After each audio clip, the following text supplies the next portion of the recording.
जंग यमामा इस्लाम की तारीख की सबसे इम्पोर्टेंट जंगों में से एक है। हजरत अबू बकर सिद्दीक जब इस्लाम के खलीफा बने तो अरब के बहुत से इलाकों ने बगावत कर दी, कुछ ने ज़कात देने से इनकार कर दिया, इवन के कुछ ने तो नबूवत का झूठा दावा भी कर दिया, जिसमें सबसे ताकतवर और सबसे बड़ा झूठा दावा करने वाला शख्स मुसलमा कज़्ज़ाब था। हजरत अबू बकर सिद्दीक ने अरब के बागियों से लड़ने के लिए मुसलमानों की फौज को 11 हिस्सों में डिवाइड किया, जिसमें हजरत खालिद बिन वलीद ने सारे बागियों को खत्म कर दिया और आखिर में यमामा मुसलमा कज़्ज़ाब की फौज के पास गए। अब सारे मुसलमान सारे बागियों को खत्म करने के बाद जंग यमामा की तरफ देख रहे थे, क्योंकि इसी जंग ने मुसलमानों का फ्यूचर डिसाइड करना था। अगर आप ऐसे इस्लामी इंफॉर्मेशन देखना चाहते हैं तो हमारे चैनल इन्फो विद उस्मान को फॉलो करें। हजरत खालिद बिन वलीद 13,000 मुसलमानों को लेकर यमामा के मैदान में गए, जहाँ पर मुसलमा कज़्ज़ाब की 40,000 फौज मुसलमानों का इंतजार कर रही थी। अब दोनों फौजों ने एक दूसरे पर हमला कर दिया। पहले तो दोनों फौजों की लड़ाई बहुत सख्त हुई, फिर आहिस्ता आहिस्ता मुनाफिकों की तादाद ज्यादा होने की वजह से मुसलमान शहीद होते गए। मुसलमा की फौज ने मुसलमानों को पीछे धकेलना शुरू कर दिया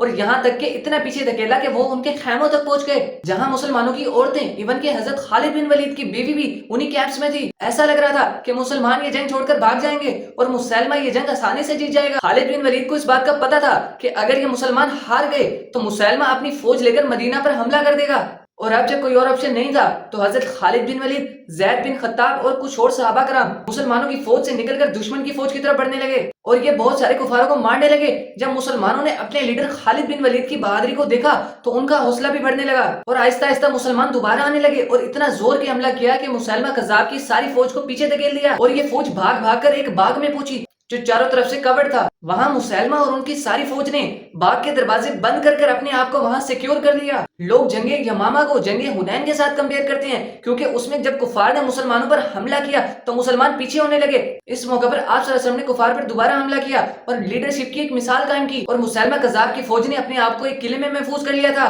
मुसलमान इस किले के अंदर दाखिल नहीं हो पा रहे थे, तो इस मौके पर एक सहाबी ने ऑफर की, अगर मुसलमान मुझे उठाकर दीवार के उस पार फेंक दें तो मैं मुसलमानों के लिए दरवाजा खोल दूंगा। लेकिन खालिद बिन वलीद और बाकी सहाबा कराम ने ये करने से बिल्कुल इनकार कर दिया, क्योंकि ये बिल्कुल खुदकुशी थी। लेकिन बर्रा बिन मालिक के इसरार पर उन्हें उस दीवार के उस पार पहुंचा दिया गया और उन्होंने बहुत बहादुरी के साथ मुसलमानों के लिए वो दरवाजा खोल दिया और इस तरह मुसलमान किले के अंदर दाखिल हो गए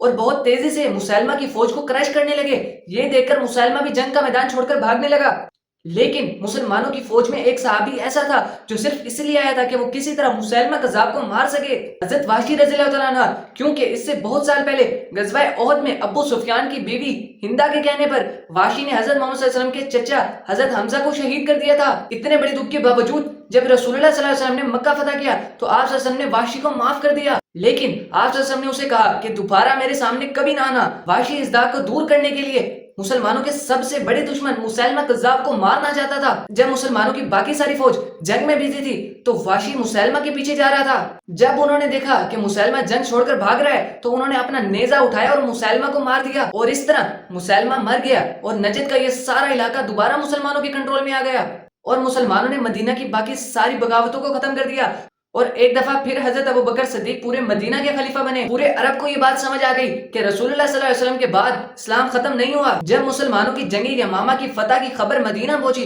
तो वो बहुत खुश हुए, लेकिन हजरत उमर ने देखा कि इस जंग में 700 सहाबा कराम ऐसे शहीद हुए हैं जो हुफाज़े कराम थे, तो उन्होंने सोचा कि अगर आहिस्ता आहिस्ता ऐसे ही हाफिज कुरान शहीद होते गए कहीं मुसलमान कुरान के सीक्वेंस में गुमराही का शिकार ना हो जाएं और इससे इख्तिलाफ करके बहुत सारे फिरकों में डिवाइड ना हो जाएं, क्योंकि कुरान उस वक्त छोटे छोटे हिस्सों में काफी सारी जगह पर लिखा हुआ था, ऐसे कंप्लीट पूरी बुक की सूरत में मौजूद नहीं था। और उन्होंने जाके हजरत अबू बकर सिद्दीक को कन्विंस किया कि हमें कुरान को उसके सीक्वेंस के मुताबिक लिखना चाहिए ताकि मुसलमान कुरान में इख्तिलाफ करने की वजह से फिरकों में ना बढ़ जाएं। और इस तरह हजरत अबू बकर सिद्दीक ने कुरान को सही सीक्वेंस में लिखने का हुक्म दिया।